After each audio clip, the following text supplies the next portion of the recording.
And now she's applauding, not just for that, but also because she knows what's next. Michael, what's next? Oh, Bottom line. It's called The Bottom Line is the name of this next segment. Yeah, Sheik knows. Bottom line. We're underscoring the bottom line because that's what it's called. Ryan thinks it's called something else, but that's only in his mind. Yeah. So it's time for the terrible twos, everybody, if you can Bottom believe line. that. The bottom line is actually the terrible twos. It's the final it's two questions of the show. And this is the two most important questions, which is obviously why we call it it's really the bottom line of what we think of the show. So I'm pretty sure it's the bottom line. Yeah. Bottom line. Right. The terrible twos. Nice. So bottom line. Question number one. The question number one is, on a scale of 1 to 10, Michael Kenyon Rosenberg, what would you give this first episode of Lemon Meringue Pie's Darkplace? Oh, you mean Garth Marenghi's Darkplace? I give this first episode of Garth Marenghi's Darkplace.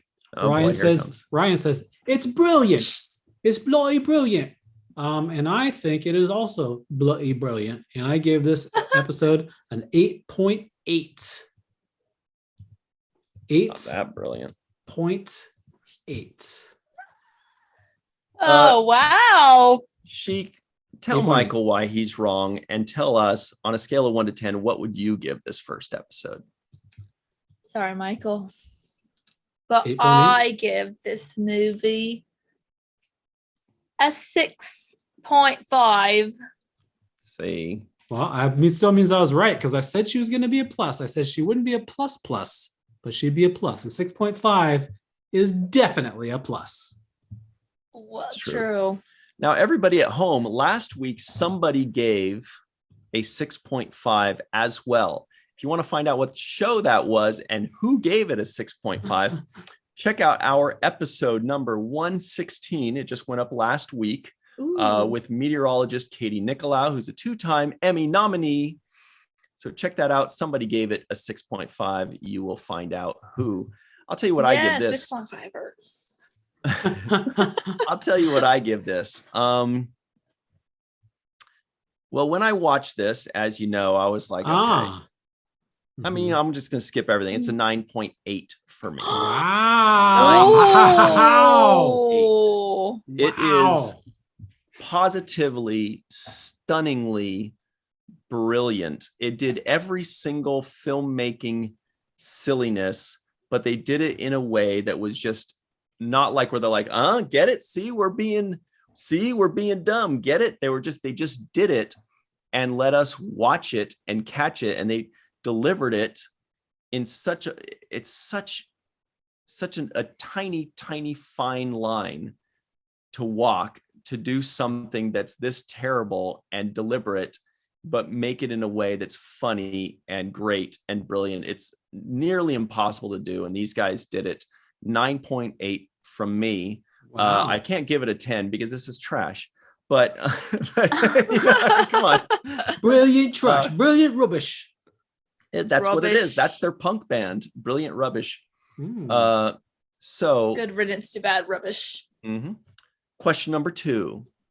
For the purposes of this podcast, we all had to watch the first episode of Garth Marenghi's Darkplace, entitled Once Upon a Beginning. But now that the podcast is over and we're free to move about the internet, Michael Kenyon Rosenberg, would you watch the second episode of your own volition? By the way, how brilliant is that title? Once Upon a Beginning. It's like Once Upon a Time, but then it's also like the beginning, but then it's like Once Upon a Beginning. I do want to mention really quickly while I have the floor that this show reminded me a lot of another show called The Spoils of Babylon with Will Ferrell, who plays like an author and director who directed this book that he wrote called The Spoils of Babylon, but it's terrible. And it also stars Kristen Wiig, who's like starring in the show that he directed, a movie that he directed. So WTF Spoils of Babylon. Spoilers, I've seen it. But maybe you want Ryan to watch it as well. If he thinks that this Garth Marenghi's Darkplace is good, maybe lightning doesn't strike twice. I'm going to hate it. Well, you don't know. But I would watch the second episode of this. Obviously, I would. Yeah, it's pretty obvious. I'm actually surprised you only gave it an 8.8. I'm like, who practically are a you 9. and what have you done to Michael? Like, come on. Okay, I thought you were switched. going to just give it a 10 plus and just vomit on love hearts all over it. So, Binged it. yeah. Sheik, same question to you. Of your own volition, we've got a hint, but of your own volition, would you watch the second episode? I say I would. Will I really? I'm not sure. It's when I have time for that. But I kind of want to invite, honestly, yeah. And I kind of want to invite some other people to watch it because now I'm interested in knowing what like friends of mine like might want. Like, I'm not coming from like how I don't work like in film at all. And my sister went to school for film, so I'm kind of interested in showing her. But I still feel, yeah, I'd watch the second one. As weird as it is, it's still like, it still makes you want to see what else is going to happen. So, yeah. You know, that's funny. I can't imagine how fun that would be to be watching this with some pals. Man. Dude, like having commentary right then and there, like yes, with a group of friends. Everybody I feel like just laughing. watch party. Yeah. My goodness. So for me, I would not watch the second episode. I don't need to. There's no reason to. The story, I was barely even following the story. There isn't even a story. I mean, I guess there is, but I wasn't following it. I really don't care. It was just brilliantly directed and conceptualized and edited, and all of the tricks they did. Now, of course, I'm thinking if they do this for 15 episodes or whatever, is it still going to be 6 only? 6 episodes. That's all there is. Oh, wow. So I'm thinking, like, is it really still going to be funny doing the same tricks over and over? It's like after a while, you're kind of like, yeah, we get it. It's not really funny anymore. But maybe they'll just keep doing new things. I don't know how they could keep coming up with new ways of making things shitty. I don't know. I'm probably wrong, but I didn't feel any need to watch the second episode. I felt very, very content with that first one and was like, cool, I'm good. I've said it many times before. I've said it many times that Ryan hates to like things. He hates to like things. So he liked this show. He liked this show a lot. He loved it. He gave it a very high score. It deserves it. But he doesn't want to see more of it. He doesn't want to see more of something that he doesn't want loves. to commit. So commitment issues then. No, I just don't need. I'm just like, I it's not even feel the need to watch. The question isn't will you? The question is would you? And so he loved this, but he still would not watch more because he hates to like things. I just didn't feel the need to watch anymore. Hate to like it. Yeah, you hate that. You hate the fact that you loved this first episode. I want more people to watch it so that I can share in their glee, but I don't need to watch it again. Scott Baker and Eve England. Should Ryan watch more of this show? Yes or no? And I know you're saying yes. Will he? Would he? Will he? No. Because he's maybe they're going to say it only gets worse. Yeah. Because he's a sourpuss. Let's see what the people on. He's a sour curmudgeon. So the next episode, this first episode was an 8.1. Next episode is 8.2. Episode after that, 7.7. Then 8.2, 8.1, 8.2. So it does get better. Yeah, kind of.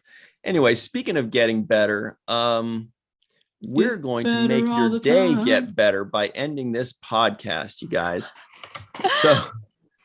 So Sheik, thank you so much for playing with us.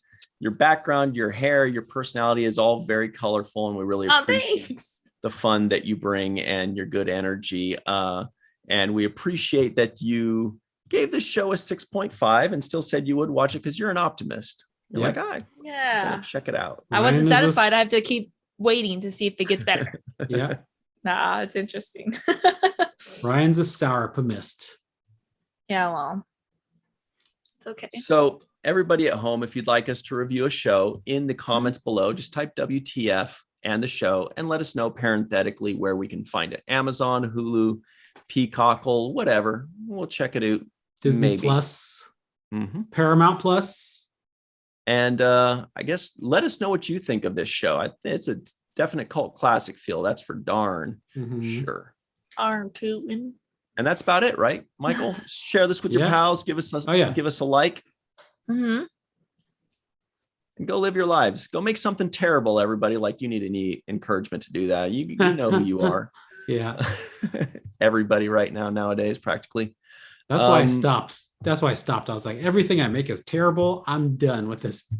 And I'm not even trying to make it terrible. Yeah. And then when I try to make something terrible, it's even worse. Yeah. All right. So what I'm trying to say is that this podcast was so terrible that it was good. Mm-hmm. This podcast was very colorful, like Sheik. This podcast was brilliant, and next time I might be a woman. In a couple years, we'll have her back in a couple years. Yeah. Very nice. Thank you all very much for joining us. And remember what Mr. Michael Kenyon Rosenberg always likes to say. I love to tell you to not remember. I mean, not to forget. Wait, to what? remember. Just do it. Just register to be an organ donor. Even if you're already registered, I do it 10 or 20 times a day just for fun. It's so much fun. And then once you've registered about a dozen or 24 times, don't forget to watch the first of things. Now we do a freeze frame, Sheik.